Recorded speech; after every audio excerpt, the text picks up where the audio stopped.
My name is Kenneth Maddox. I'm going to tell you a little bit about myself and a little bit about my life.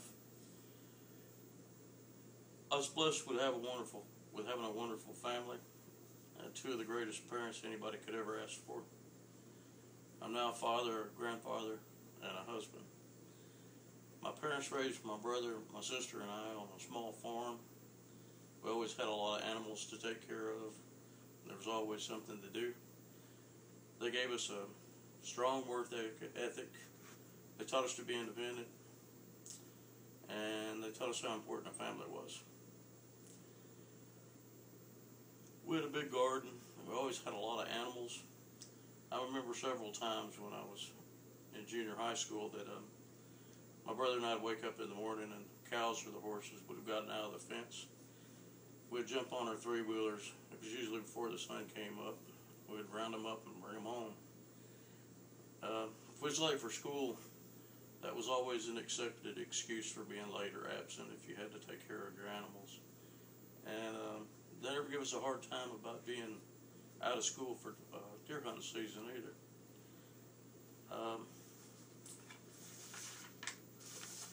My daughter was born on March 20th, 1986. She was the best kid anybody could ever ask for. She gave me her greatest gift 7 years ago. She gave birth to my granddaughter, Skylar Reagan Maddox. Skylar is more fun than a barrel of monkeys. This is her.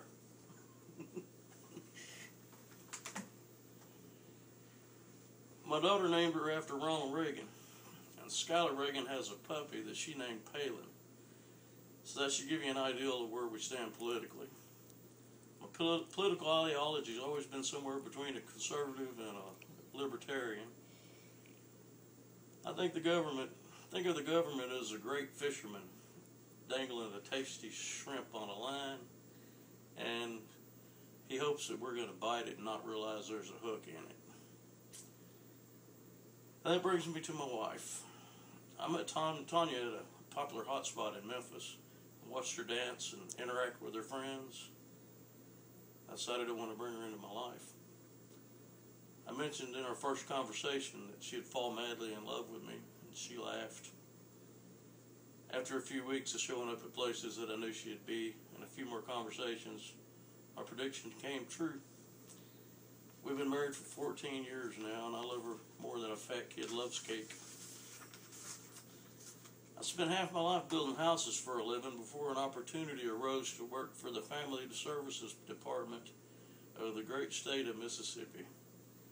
After an incident where I was hit in the side of the head with a large grapefruit from a bratty kid, I decided I didn't really like other people's children too much, and I quit.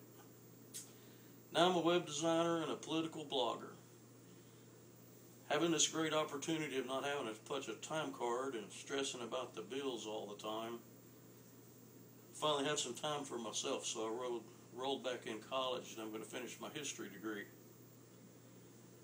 So having a great parents, a great daughter, a granddaughter, and a wonderful life, a job I love, you should be able to stand how blessed my life has been up to this point. Thank you for listening. I hope your life is rich and as full as mine is.